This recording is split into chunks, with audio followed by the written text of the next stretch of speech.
Hi hello नमस्कार, माझं नाव पल्लवी कसबे. मी पीके ladies टेलरिंगमध्ये तुमचं खूप खूप स्वागत करत आहे. तर आज मी सुंदर अशी बॅकनेक डिझाईन तुम्हाला कशी कटिंग करायची ते सांगणार आहे.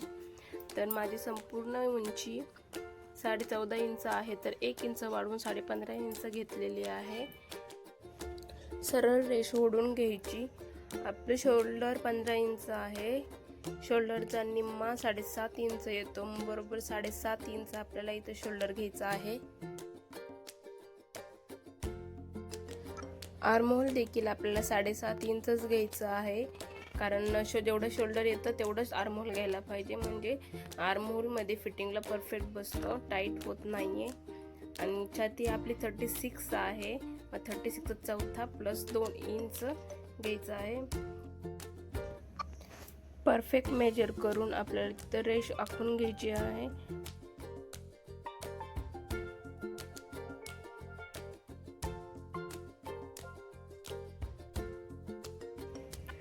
वेस्टला कंबर फिटिंगचा चौथा प्लस 2 इंच घ्यायचा आहे. सरळ रेष आखून घ्यायची. आर्महोलला राऊंड शेप आखून घ्यायचा. गळा रुंदी 4 इंच घ्यायची.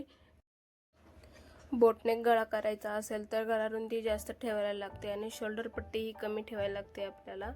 आणि गळा उंची आपण 3.5 इंच घेतलेली आहे. इथे एक बॉक्स तयार करून घ्यायचा आहे आणि बॅक पाठीमागच्या गळ्यासाठी आपल्याला राऊंड शेप तिथं आखून घ्यायचा आहे.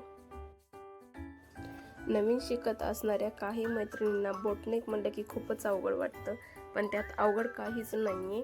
आपण 1-2 वेळेस इथं सराव केला का नाही, त्यातले सगळे डाऊट क्लिअर होतात.